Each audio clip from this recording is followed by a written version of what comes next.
Hello दोस्तों, welcome to our YouTube channel Vikram maths which art.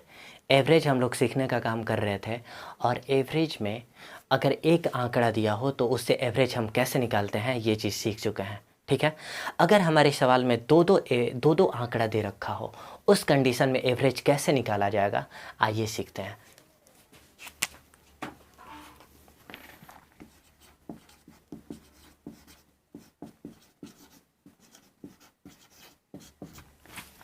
मान लीजिए कोई कोलकाता शहर है। कोलकाता शहर में 3-4 कंपनियां हैं, ठीक है ना। मान लीजिए पहली कंपनी में N1 एम्प्लॉयज हैं, N1 कर्मचारी हैं, ठीक है। कोलकाता शहर में ही एक दूसरी कंपनी है जिसमें N2 एम्प्लॉयज हैं और कोलकाता शहर में एक तीसरी कंपनी है जिसमें N3 एम्प्लॉयज हैं और कोलकाता शहर में ही एक चौथी कंपनी है जिसमें N4 एम्प्लॉयज हैं, ठीक है। और प्रत्येक एम्प्लॉयज का जो एवरेज इनकम है वो A1, ठीक है। मतलब पहली कंपनी है जिसमें N1 कर्मचारी हैं और प्रत्येक कर्मचारी का औसत वेतन A1 है। एक दूसरी कंपनी है कोलकाता शहर में ही जिसमें N2 कर्मचारी हैं और इनका औसत वेतन A2 है। मतलब ये कि हर एक कर्मचारी को A2 रुपीज़ मिल रहा है। और एक तीसरी कंपनी है कोलकाता शहर में ही जिसमें N3 कर्मचारी हैं और प्रत्येक कर्मचारी को A3 रुपीज़ मिल रहा है। और एक चौथी कंपनी है कोलकाता शहर में ही जिसमें N4 एम्प्लॉयज हैं और प्रत्येक एम्प्लॉयज को A4 रुपीज़ मिल रहा है, ठीक है। अब हमसे ये कह दे कि ये चारों कंपनियां हैं, अलग अलग कोलकाता शहर में स्थित हैं। अगर चारों कंपनियों को एक साथ उठा करके आपस में मर्ज कर दिया जाए, ठीक है, मतलब आपस में चारों कंपनियों को मिला दिया जाए, एक ही कंपनी बना दिया जाए, उस कंडीशन में प्रत्येक कर्मचारी का औसत वेतन कितना होगा यही हमें निकालना है, ठीक है। Average income of all companies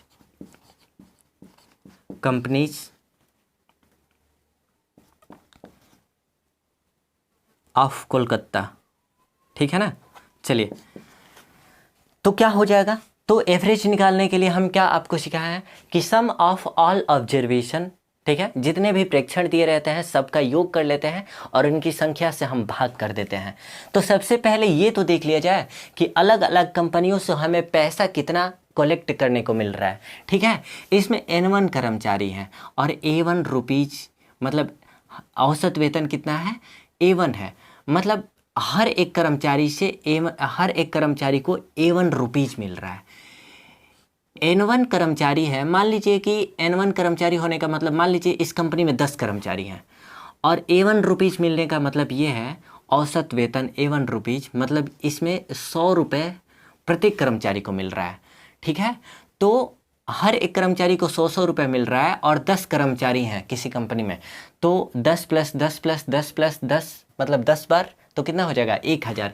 1000 आया कैसे, 10 में हम 100 से गुणा कराए हैं तो 1000 रुपये निकल करके आ गया। या फिर 100 को हम 10 बार जोड़ दिए हैं, 100 को हम 10 बार जोड़ दिए हैं, तब हमारा 1000 आ गया है, ठीक है। तो हम अगर इस कंपनी से अगर हमें पैसा कलेक्ट करने को मिल रहा है तो आखिर वो पैसा कितना मिल रहा है, तो N1 A1 मिल रहा है, N1 A1 मिल रहा है। दूसरी कंपनी है जिसमें N2 कर्मचारी हैं और प्रत्येक कर्मचारी को A2 रुपीज़ मिल रहा है। तो उस पूरे कंपनी में, दूसरे कंपनी में से हमें कितना पैसा कलेक्ट करने को मिल रहा है, तो N2 A2 रुपीज़ हमें कलेक्ट करने को मिल रहा है, ठीक है। N2 A2 रुपीज़ हमें प्राप्त हो रहा है। एक तीसरी कंपनी है जिसमें N3 एम्प्लॉयज़ हैं और प्रत्येक एम्प्लॉयज़ को A3 रुपीज़ मिल रहा है। तो टोटल कितना पैसा इस कंपनी से कलेक्ट होगा, तो N3 A3 रुपीज़, ठीक है। और चौथी कंपनी है जिसमें N4 एम्प्लॉयज़ हैं और प्रत्येक एम्प्लॉयज़ को A4 रुपीज़ मिल रहा है। तो चौथी कंपनी से टोटल कितना पैसा कलेक्ट करने को मिलेगा, तो N4 A4 मिलेगा, ठीक है। यही पैसा कलेक्ट करने को हमें मिल रहा है, चारों कंपनियों से अलग अलग। हम क्या करेंगे, सभी पैसों को हम क्या कर लेंगे, जोड़ लेंगे, सम ऑफ ऑल ऑब्जर्वेशन, ठीक है, और बटा में ऑब्जर्वेशन की संख्या से भाग कर देते हैं। तो ये जो सारा पैसा है ये कितने लोगों में बंटना चाहिए, तो चारों कंपनियों में जितने जितने लोग हैं सारे लोगों को बांट दिया जाएगा। तो पहली कंपनी में N1 एम्प्लॉयज़ हैं, दूसरी कंपनी में N2 एम्प्लॉयज़ हैं, तीसरी कंपनी में N3 एम्प्लॉयज़ हैं और चौथी कंपनी में N4 एम्प्लॉयज़ हैं, ठीक है। तो ये हमारा एवरेज इनकम या फिर कह लीजिए ओवरऑल एवरेज, या कह लीजिए ओवरऑल एवरेज निकल करके आ गया, ठीक है, ओवरऑल एवरेज निकल करके आ गया, ठीक है। इसी तरीके से हमें क्वेश्चन को सॉल्व करना है, ठीक है।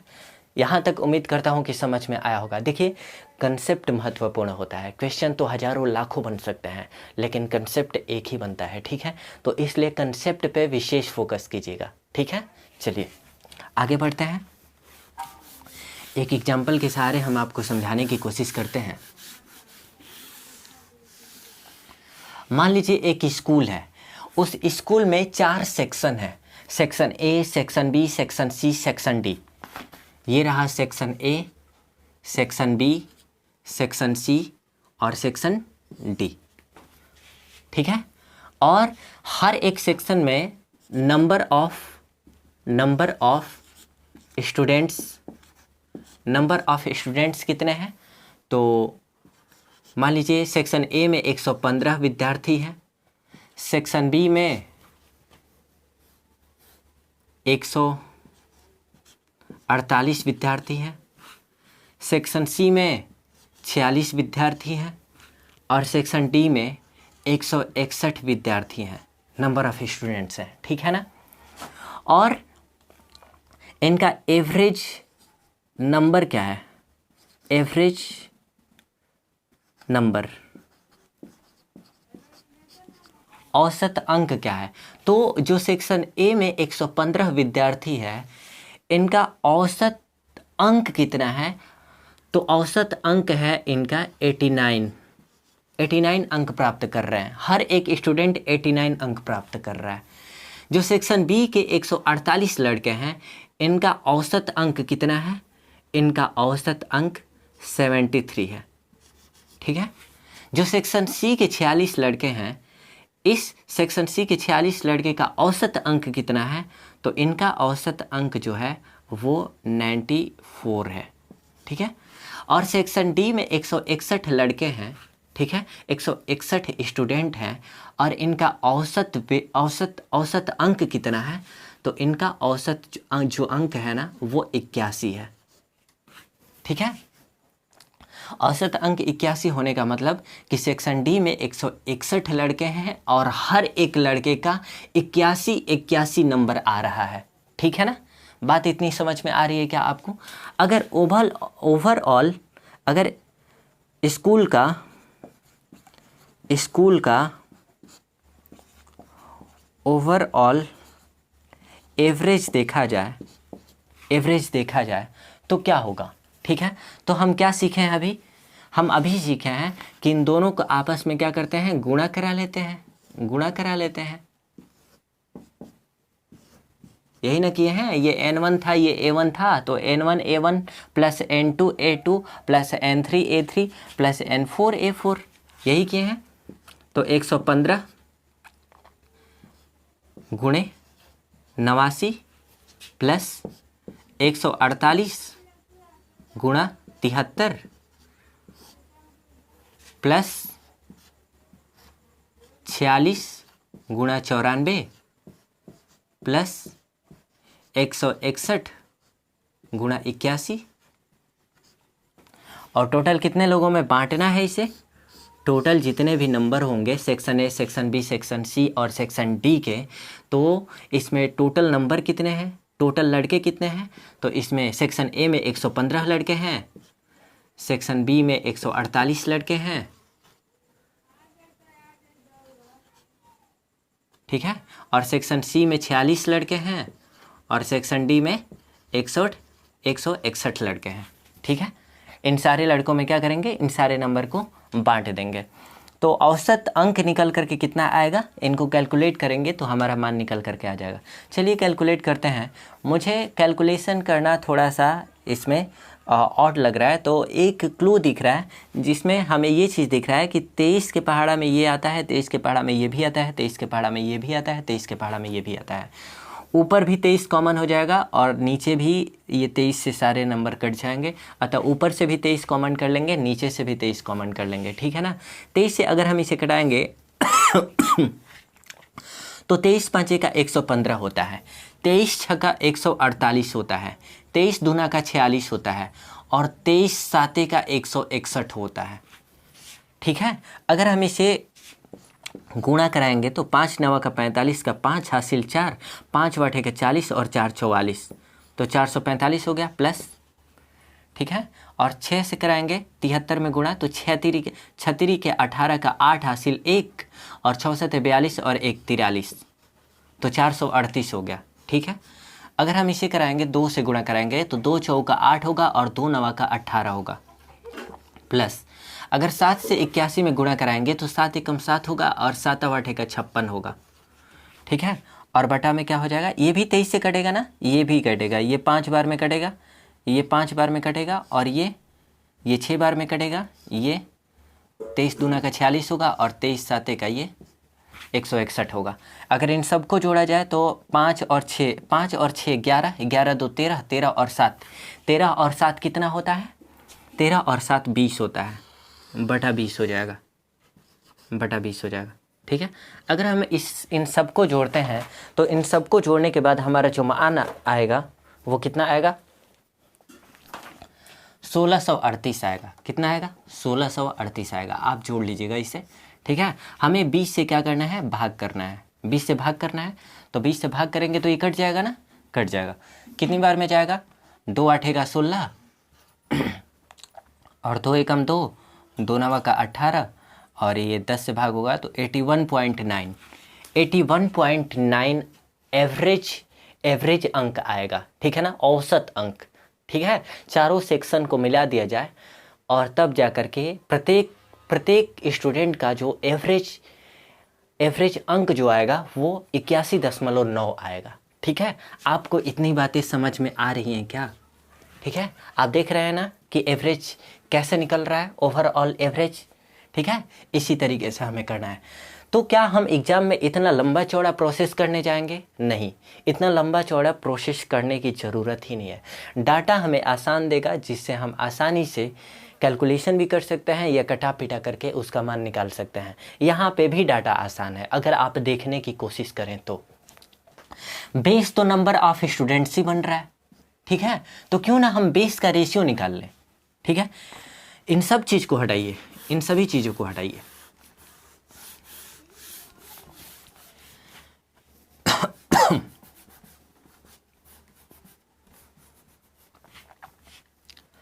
क्यों ना हम इनका रेशियो निकाल लें, इन चारों का। तो अगर इसे हम 23 से यहीं पे कटा देते हैं तो 23 पाँचे का 115 होता है, 23 छक्का 148 होता है, 23 दूना का 46 होता है और 23 सते का 161 होता है। तो 5 रेशियो 6 रेशियो 2 रेशियो 7 आ जाएगा। मैं इस चीज़ को लिख सकता हूँ 5 6 2 7। चलिए लिख लेता हूँ 5 रेशियो 6 रेशियो 2 रेशियो 7। ठीक है, अब यहाँ से हम निकाल सकते हैं, वही काम हो जाएगा। ठीक है, अब क्या करेंगे, सेक्शन ए में 5 यूनिट विद्यार्थी हैं और प्रत्येक यूनिट को 89 अंक मिल रहे हैं। सेक्शन बी में 6 यूनिट विद्यार्थी हैं और प्रत्येक यूनिट को 73 अंक प्राप्त हो रहे हैं। सेक्शन सी में 2 यूनिट लड़के हैं और प्रत्येक यूनिट को 94 अंक प्राप्त हो रहे हैं। सेक्शन डी में 7 यूनिट विद्यार्थी हैं और प्रत्येक यूनिट को 81 अंक प्राप्त हो रहे हैं। ठीक है ना, तो कैसे निकलेगा भाई, तो N1 A1 मतलब इन दोनों का आपस में गुणा करा लेंगे, इन दोनों का आपस में गुणा करा लेंगे, इन दोनों का आपस में गुणा करा लेंगे, इन दोनों का आपस में गुणा करा लेंगे, मतलब 5 गुणे 89 प्लस 6 गुणे 73 प्लस 2 गुणा 94 प्लस 7 गुणा 81। बटा नंबर ऑफ स्टूडेंट्स से हम भाग दे देंगे क्योंकि इन्हीं लोगों में बांटना है। तो 5 + 6 + 2 + 7 बांट देंगे। अगर इन सब का कैलकुलेशन किया जाएगा तो फिर आपका जो आंसर आएगा वो 81.9 ही आपका आंसर आएगा। आप इनका गुणा करके जोड़ लीजिएगा और भाग दे लीजिएगा, 81.9 ही आएगा। बात समझ में आ रही है क्या? चलिए, उम्मीद करता हूँ कि यहाँ तक समझ में आ रहा होगा। अब इसे हम एक दूसरे तरीके से सॉल्व करेंगे और वो दूसरा तरीका क्या होगा वो मैं आपको बता रहा हूँ। डेविएशन मेथड में आप लोगों को पढ़ाया हूँ ना, उस डेविएशन मेथड से ही हम सॉल्व करेंगे। डेविएशन मेथड बेस्ट है, डेविएशन मेथड पे विशेष फोकस कीजिए आप लोग, ठीक है ना। देखिए मैं डेविएशन मेथड से इसे कैसे सॉल्व करता हूँ। ध्यान दीजिए।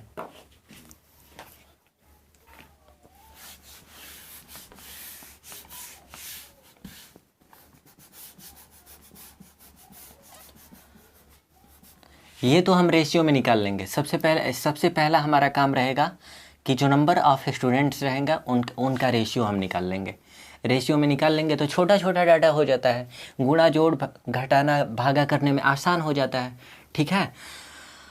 अब ओवरऑल एवरेज निकालने के लिए ध्यान देने वाली बात यह है कि एवरेज नंबर 89 है, 73 है, 94 है, 81 है। हमें डेविएशन मेथड लगाने के लिए सबसे पहले हम एक एवरेज एज्यूम करते हैं, एवरेज एक मानक लेते हैं। तो एवरेज एज्यूम हम क्या कर रहे हैं, तो वो एवरेज जो हम एज्यूम कर रहे हैं ना वो 80 कर रहे हैं।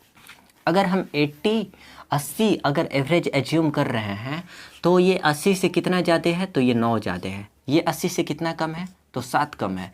ये 80 से कितना ज़्यादा है, तो 14 ज़्यादा है। ये 80 से कितना ज़्यादा है, तो 1 ज़्यादा है, ठीक है। आपको ये चीज़ समझ में आ रहा है, ठीक है। अब ध्यान दीजिए, अगर एक डाटा रहता था तो जो भी डिफरेंस आता था इन सब को हम जोड़ लेते थे और कहा जाता था कि केक कटेगा तो सब में बटेगा। जो भी आंकड़े रहते थे उनकी संख्या से हम भाग दे देते थे। लेकिन अब तो कहानी दूसरी हो चुकी है। अब तो हमें दो डाटा दे रखा है, ठीक है ना। सेक्शन ए में 5 विद्यार्थी हैं, 5 यूनिट विद्यार्थी हैं और प्रत्येक विद्यार्थी को 89 अंक मिल रहे हैं, मतलब 9 यूनिट जो है वो एवरेज से ज़्यादा मिल रहा है। तो 9 का 5 में हम क्या करेंगे, गुणा कराएंगे, ठीक है ना। जो गुणा हम यहाँ पे कराते थे वो गुणा हम यहाँ पे जो गुणा हम यहाँ पे कराते थे वही गुणा यहाँ पे कराएंगे, लेकिन एवरेज को साथ में ले करके चलना होगा। तो स्कूल का एवरेज नंबर जो हो जाएगा, एवरेज नंबर जो होगा ना वो क्या होगा तो 80 तो हम मान ही रहे हैं कि एवरेज हमारा होगा। कितना बढ़ या घट रहा है ये देख लिया जाए, तो देख लिया जाए 5 9 का 45 अंक हमें यहाँ से एक्स्ट्रा मिलेंगे। प्लस में कहानी चल रही है, ये प्लस में है, ठीक है। 9 प्लस में है तो 5 से गुणा होगा तो प्लस का 45 होगा। देखिए माइनस का 7 है, माइनस का 7 में 6 से जब गुणा होगा तो कितना हो जाएगा, 7 6 42, माइनस का 42 हो जाएगा, ठीक है। और फिर ये प्लस का 14 है, दो को अगर हम प्लस के 14 से गुणा कराएंगे तो क्या होगा, 14 दूना का 28 हो जाएगा, प्लस का 28 हो जाएगा, ठीक है। और फिर प्लस और 7 में हम 1 से गुणा कराएंगे तो 7 एकम 7 हो जाएगा, ठीक है। यही हमारा डेविएशन हो गया। डेविएशन तो यही है ना, डेविएशन तो इतना ही है ना। ये तो हम जो एवरेज एज्यूम किए हैं वो है, जो एवरेज हम माने हैं वो वाला हमारा 80 है यहाँ पे, ठीक है। यही बढ़ या घट रहा है, यही डेविएशन है, यही नेट डेविएशन है, ठीक है ना। तो नेट डेविएशन होता क्या है कि केक कटेगा तो सब में बटेगा, यही कहानी है, ठीक है। तो इतना है, ये चाहे प्लस में आए चाहे माइनस में आए वो तो जिसमें आना रहेगा उसमें आ जाएगा। इसमें इसे बांटना भी है, ठीक है। तो बांटना है कितने लोगों में बांटना है, तो 5 यूनिट, 6 यूनिट, 2 यूनिट और 7 यूनिट में बांटना है। तो सबको हम जोड़ लेंगे, 5 और 6 11, 11 2 13, 13 और 7 20, 20 यूनिट में हमें बांटना है, या कह लीजिए 20 लोगों में हमें बांटना है। ठीक है ना। तो क्या क्या हो जाएगा, ये 80 हो जाएगा और ये प्लस, अगर इसे हम करेंगे तो 45 में से 42 जाएगा तो प्लस का 3 आएगा, प्लस का 3 और 7 10 हो जाएगा, 10 और 28 38 हो जाएगा, 38/20 होगा, 38/20 होगा। ठीक है। अगर हम इसे सॉल्व करते हैं तो 80 और प्लस और 20 से अगर इसे कटाते हैं 38 को तो 1.9 आएगा, आएगा कि नहीं आएगा, 1.9 आएगा। अगर 80 में अगर 1.9 जोड़ते हैं तो 81.9 हमारा आ जाएगा, जो कि हमारा पहले भी आ रहा था। ठीक है। तो आपको समझ में आ रहा है कि डेविएशन मेथड इस पूरी कैलकुलेशन को कितना सिंपल बना दिया। ठीक है। अगर आपको समझ में ना आया हो तो वीडियो को पीछे करके दोबारा से देख लीजिएगा। ठीक है ना। चलिए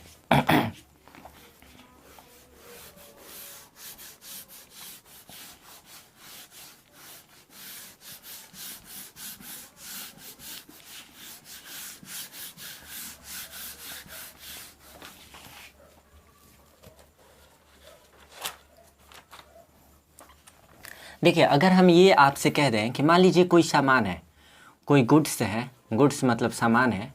ठीक है ना। कोई गुड्स है, कोई सामान है, उस सामान का 1/2 भाग, 1/2 भाग को हम 10% प्रॉफिट पर बेच दिए। किसी सामान का 1/2 भाग मतलब आधा भाग हम 10% के प्रॉफिट पे बेच दिए। ठीक है। और 1/3 भाग 1/3 भाग 15% के प्रॉफिट पे बेच दिए। ठीक है। और जो शेष भाग बच जाएगा उसको हम 9% के प्रॉफिट पे बेच देंगे। तो ओवरऑल प्रॉफिट हमें कितना कमाने को मिलेगा, ओवरऑल प्रॉफिट हमें कितना कमाने को मिलेगा। तो हम जानते हैं कि गुड्स जो सामान है ना वो अपने आप में एक है, एक का हम आधे को 10% के प्रॉफिट पे बेच दिए और 1/3 को हम 15% के प्रॉफिट पे बेच दिए और शेष जो बचेगा उसे 9% के प्रॉफिट पे बेच दे रहे हैं। ठीक है। तो सबसे पहले तो हम 1/2 बेच दे रहे हैं और फिर 1/3 बेच दे रहे हैं। ठीक है। टोटल 1 है तो 1 में से हम इसे घटा लेंगे, जो बेचे हैं उसे घटा लेंगे। तो 1 में से जब हम इसे घटाएंगे तो कितना हो जाएगा, ये एलसीएम 6 हो जाएगा, 2 तियां का 6 प्लस और 3 दूना का 6। ठीक है। तो 1 - 5/6 हो जाएगा, तो नीचे 6 हो जाएगा, एलसीएम लेंगे तो 6 - 5 तो 1/6 हो जाएगा। मतलब शेष जो भाग बच रहा है ना वो 1/6 बच रहा है। कितना बच रहा है, 1/6 भाग बच रहा है। इसको 9% के प्रॉफिट पे बेचा है। ठीक है। पहले तो आप यहाँ पे क्वेश्चन मार्क दिखाइएगा। ठीक है। और जब सॉल्व करने लगिएगा तो यहाँ पे 1/6 दिखा लीजिएगा। ये आपको निकालने आना चाहिए। ठीक है ना। ये रफ वर्क है, आपको निकालने आना चाहिए। मैं इसे मिटा रहा हूँ, ध्यान दीजिए। तो अब हम किए क्या है, हमें करना क्या है, ये हमारा N1 हो गया, ये A1 हो गया। हमें करना क्या है, हमें इसे जोड़ लेना है, हमें इसे गुणा कर लेना है। पहले तो गुणा करते हैं ना, गुणा करते हैं। तो गुणा करेंगे तो 1/2 N1 प्लस A1 क्या है 10% प्लस N2 1/3 प्लस A2 मतलब 15% और फिर 1/6 गुणा 9%। ठीक है। और बटा में क्या हो जाएगा, बटा जो सामान होगा उसको यही हमारा 20 बनेगा, 1/2 1/3 और 1/6, 1/2 प्लस 1/3 प्लस 1/6 यही बेस बनेगा ना।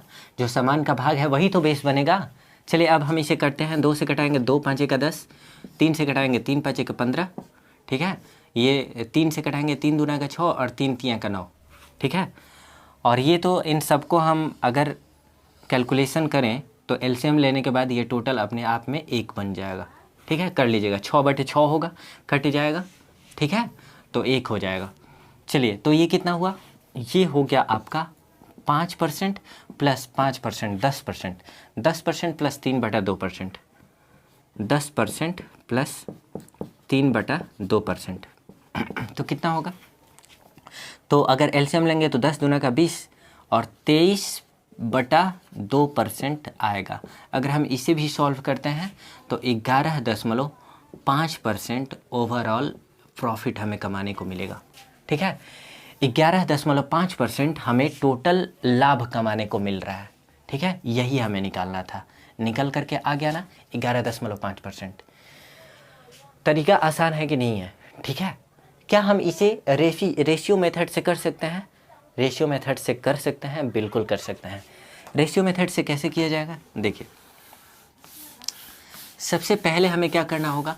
तो सबसे पहले तो हमें ये जो गुड्स हैं, जो सामान है, जो हमारा बेस बनने का काम करेंगे, मतलब आधार बनने के काम करेंगे, इनका हम रेशियो निकाल लेंगे। तो अगर इनका हम रेशियो निकालते हैं तो हम जानते हैं कि रेशियो को कभी भी फ्रैक्शन फॉर्म में नहीं लिखा जाना चाहिए, सिर्फ इंटीजर फॉर्म में लिखा जाना चाहिए।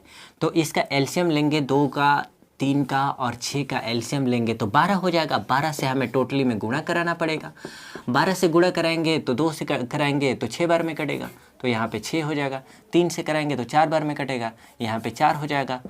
और 6 से हम इसे 2 बार में कटाएंगे तो यहाँ पे 2 हो जाएगा। ठीक है, 6:4:2। लेकिन रेशियो का मतलब होता है सबसे सिंप्लीफाई फॉर्म, सबसे छोटा रूप। ये भी 2 से कट जाएगा, 2 से कटेगा तो 1 बार में कटेगा, 2 से 2 बार में कटेगा और ये 2 से 3 बार में कटेगा, तो 3:2:1 आ जाएगा। ठीक है, आप देख रहे हैं इन सामान का वितरण जो हो गया वो 3:2:1 हो गया। अब इसका मतलब यह है कि ये 3 यूनिट जो सामान है वो 10% के प्रॉफिट पे बेचा जा रहा है, 2 यूनिट जो सामान है उसे 15% के प्रॉफिट पे बेचा जा रहा है और 1 यूनिट जो सामान है इसे 9% के प्रॉफिट पे बेचा जा रहा है। ठीक है, तो ओवरऑल प्रॉफिट हमें कितना कमाने को मिलेगा? ठीक है, तो देख लीजिए, ये 3 आपस में गुणा होगा ना, 3 × 10% प्लस इसका भी गुणा होगा तो 2 × 15% और प्लस इसका भी गुणा होगा 1 × 9%। ठीक है, और बटा में क्या हो जाएगा? बटा में यूनिट में जितने में डिवाइड किया गया है सबको जोड़ लेंगे, तो 3 + 2 + 1, ये कितना हो जाएगा? 30 + 30%, 30% प्लस 15 दूना का 30% प्लस 9 एकम 9% और बटा में 3 2 5 और 1 6, तो 30 30 60 9 69 69% अपन 6। अगर हम इसे 3 से कटाएंगे तो देखिए 3 से ये कटेगा, 3 दूना का 6, 3 3 के 9, 3 से कटाएंगे तो 3 दूना का 6, तो 23/2% हो जाएगा। अगर हम इसे सॉल्व करेंगे तो 11.5% हमारा आंसर निकल करके आ जाएगा। और यही तो हमारा आंसर आ रहा था 11.5%। तो रेशियो से भी हम इसे कर लिए। ठीक है, अब आप कहेंगे कि सर जी इसे हम डेविएशन मेथड से नहीं कर सकते हैं, तो आप इसे डेविएशन मेथड से भी कर सकते हैं। कैसे करेंगे आप इसे डेविएशन मेथड से, बताइए? चलिए देख लेते हैं कैसे करेंगे। देखिए ये रेशियो फॉर्म में आप चेंज कर लेंगे, ये तो बातें आपको समझ में आ रही है। सबसे पहला काम कि ये जो सामान है, सामान को हम रेशियो फॉर्म में चेंज कर लेंगे। रेशियो फॉर्म में चेंज करने के बाद अगर हमें डेविएशन मेथड लगाना है तो डेविएशन मेथड लगाने के लिए सबसे पहले हम एक एवरेज एज्यूम करते हैं। तो ये एवरेज हम क्या एज्यूम करें, बोलिए? तो ये एवरेज हम एज्यूम कर रहे हैं, मान लीजिए 10% एवरेज एज्यूम कर रहा है। तो ये औसत हम 10% माने हैं कि हमारा एवरेज जो होगा 10% होगा, और ये 10% ही है, तो ना बढ़ रहा है ना घट रहा है, मतलब 0 है। ठीक है, 0 का ना बढ़ोतरी हो रही है ना घटोतरी हो रही है, तो 0 हो जाएगा। देखिए 15% है और औसत हमारा 10% है, तो 10% से कितना ज़्यादा है ये? तो 5% अधिक है ये। ठीक है, और ये 9% है और एवरेज कितना है? 10%, तो 10% से ये कितना कम है?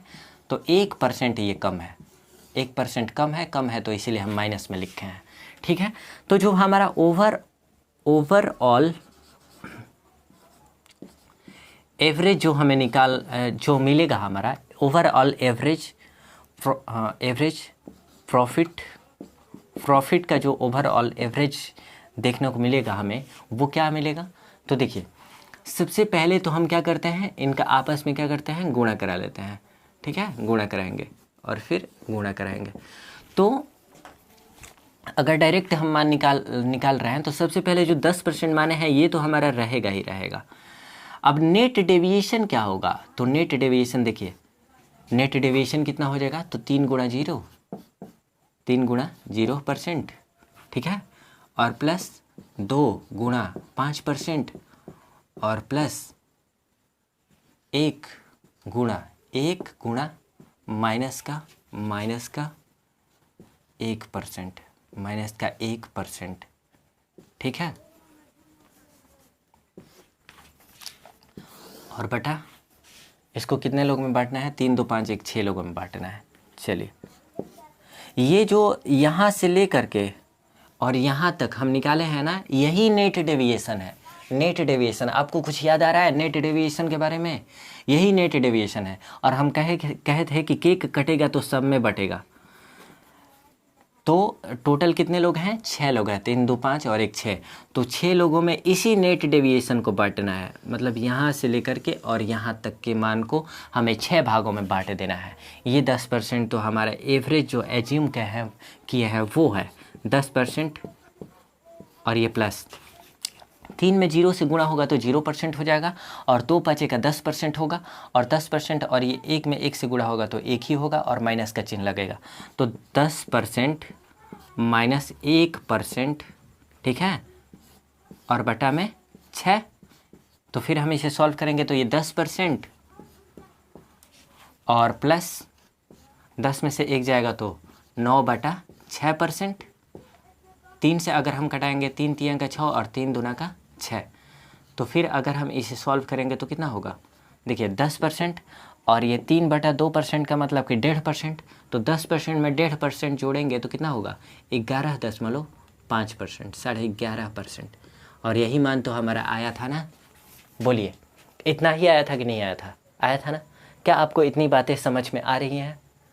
तो तरीके बहुत सारे हैं, डिपेंड ये करता है कि आपका दिमाग कितना तेज चल रहा है, आप कितना जल्दी चीज़ों को सोच पा रहे हैं। देखिए एक बात मैं और बता रहा हूँ, जितनी भी चीज़ें यहाँ पे पढ़ाई जाएंगी उसका जो लेवल होगा वो लेवल अपने आप में एक मायने रखेगा। ठीक है ना, बड़े स्तर के एग्ज़ाम जो भी होते हैं उनके सारे लेवलों को टच करते हुए हम चलेंगे। ठीक है, ऐसा नहीं है कि आसान क्वेश्चन जो यूट्यूब पे फ्री में मिलता है और पैसे क्वेश्चन पढ़ा करके मैं आगे निकल जाऊँ। ठीक है ना, ऐसी गलती नहीं करना है हम लोगों को सिलेक्शन लेना है इसी फ्री क्लासेस से। ठीक है ना, तो ज़्यादा से ज़्यादा संख्या में जुड़ना है हमें, ज़्यादा से ज़्यादा संख्या में जो हमारा कंटेंट है इसे लोगों के बीच शेयर करना है, ताकि ज़्यादा से ज़्यादा लोग जुड़ सकें और इसका लाभ उठा सकें। ठीक है, अगर समझ में आ रहा है पूरी तरह से तो लाइक शेयर और सब्सक्राइब भी करते चलिए। ठीक है, धन्यवाद।